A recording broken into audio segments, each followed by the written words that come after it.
കഠിനാധ്വാനം സമ്പത്തിനെ ആകർഷിക്കും എന്ന ചിന്താഗതിയുള്ള വ്യക്തിയാണ് നിങ്ങളെങ്കിൽ ആ ചിന്തയെ നശിപ്പിച്ച് കളയുക. അത് സത്യമല്ല.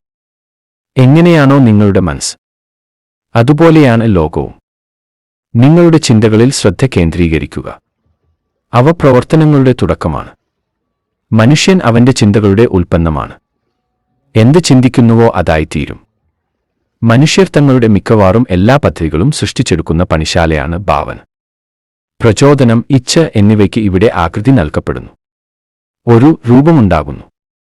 അത് മനസ്സിന്റെ ഭാവന എന്ന കഴിവിന്റെ സഹായത്തോടെ. ഒരാൾക്ക് ഭാവനയിൽ കാണാനാകുന്നതെന്തും അയാൾക്ക് സൃഷ്ടിക്കാം എന്നൊരു ചൊല്ലുണ്ട്. എല്ലാ സൗഭാഗ്യങ്ങളും തുടങ്ങുന്നത് ആശയങ്ങളിലൂടെയാണ്.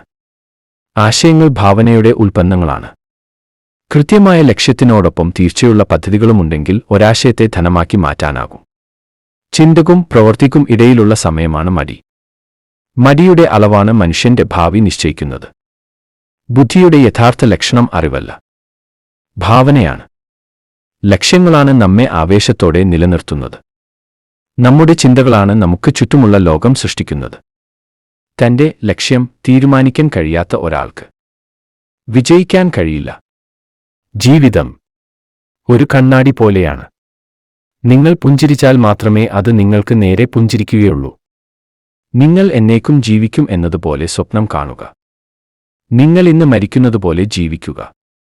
ഭൂതകാലത്തിൽ നിന്ന് പഠിക്കുക. വർത്തമാനകാലത്ത് ജീവിക്കുക. നാളേക്കായി പ്രതീക്ഷിക്കുക. നമ്മുടെ ചിന്തകളാണ് നമുക്ക് ചുറ്റുമുള്ള ലോകം സൃഷ്ടിക്കുന്നത്. മിക്ക ആശയങ്ങളും ജനിക്കുന്നത് ജീവനില്ലാതെയാണ്. അവയിലേക്ക് ജീവവായു നമ്മൾ കയറ്റണം. വ്യക്തമായ പദ്ധതികളോടെയും ഉടൻ പ്രവർത്തിച്ചും നമ്മളതിലേക്ക് ജീവവായു കയറ്റിവിടണം. ഒരു ആശയത്തെ താലോലിക്കേണ്ടത് അത് ജനിച്ച ഉടനെയാണ്. അപ്പോൾ അത് ജീവനോടെ ഇരിക്കുന്ന ഓരോ നിമിഷവും അതിന്റെ അതിജീവനത്തിനുള്ള സാധ്യത വർദ്ധിക്കുന്നു. മിക്കവാറും ആശയങ്ങൾ പദ്ധതി ഇടലിന്റെയോ പ്രവൃത്തികളുടെയോ തലത്തിലെത്താതെ നശിപ്പിക്കപ്പെടുന്നത് വിമർശന ഭയം ഒന്നുകൊണ്ട് മാത്രമാണ്.